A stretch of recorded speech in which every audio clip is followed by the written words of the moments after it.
All right, it is a Florida Man Friday. And, of course, our Florida Man Friday is brought to you by our friends at Chris Lucero Bail Bonds, 822-BAIL.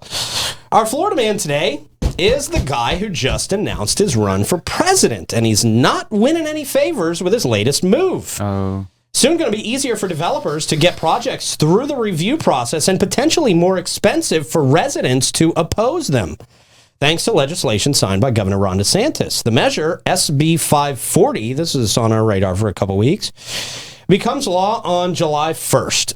It effectively blocks residents from challenging a city or county's development order unless the project would materially alter the density and use of the land.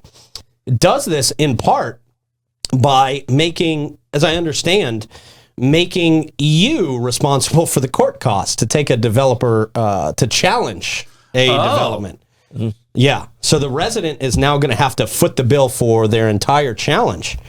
Now, I got to say, Jane West, who's a local here and does a lot for environmental advocacy, she runs the group. She is the planning director for 1,000 Friends of Florida.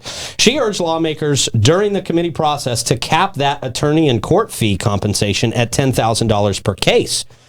She said not doing so would have a strong chilling effect on land use throughout the state. She's right. Let's see. So that's basically without reading all the fluff here. You can of course look this up, Senate Bill 540 in Florida, but this does not seem like it's going to win over voters. I understand that this might win over some donors. Not going to win over voters. Some big donors. Yeah. I just don't understand. I don't understand much of this. Why? There's got to be a loophole there somewhere in there. Like maybe if you're, I don't know. You would hope. Like a nonprofit contesting it, maybe, and maybe they don't get charged. I don't know. I'm just thinking. I don't know. You would hope, man, but well, unfortunately, some of the challenges that come in front of a lot of things create unnecessary litigation. Oh, for real? Like, yeah, I'm sure. Yes, I mean, I'll give you a prime example. The city losing its case against what happened at San Sebastian. That was 100 generated because the politicians listened to the neighborhood, and they didn't listen to the attorneys. Yeah. And what the developer was just trying to do was within the law, and they kind of shifted it around to placate to the NIMBYs. And because they placated to the NIMBYs, it cost everybody money. You know, well, it didn't cost the NIMBYs money. Sure. Well, but it cost everybody else out of their money. taxes, didn't it? Yeah. Well, if they lived in the city. Yeah. You would. I would imagine a lot of the people that were complaining didn't even live in the city. They just are people that like to complain. Yeah. So it's kind of like if you want to complain, make your argument, put money behind your argument. So I don't like the way this is because I want to have the ability to free speech, and I don't think it's a necessary law, and I hate unnecessary laws. Yeah. Mm-hmm. Yeah. But I understand the reason it comes from, where it's coming from. Sure. And then, you can't do this and then complain about the prices going up. This is part of that process.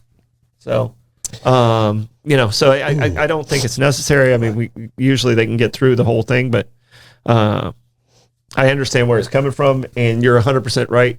The developers who's paying some of those bills probably are the ones that are pushing. I'd like to see who presented it from the Senate side. Yeah. I have some guesses. Yeah, I do too. Yeah. I do too. So that are very close with DeSantis, by the way. Yeah. So I mean, and that's the source of that bothers me more than the law itself, if that makes sense. Yes. Okay. Yeah.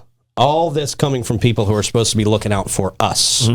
They're looking out for their best interests. Yep. I don't know how long because I don't know if this is defendable either.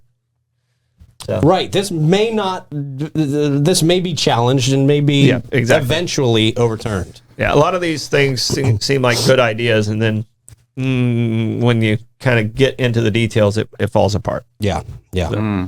So if anything changes about this, of course, we'll keep you updated, but definitely something to have on the radar. Definitely not something that was well-timed. I would have, if I was on his campaign, I would have said, hey, let's wait until this president thing is over. You need votes in St. Johns County. You need votes everywhere.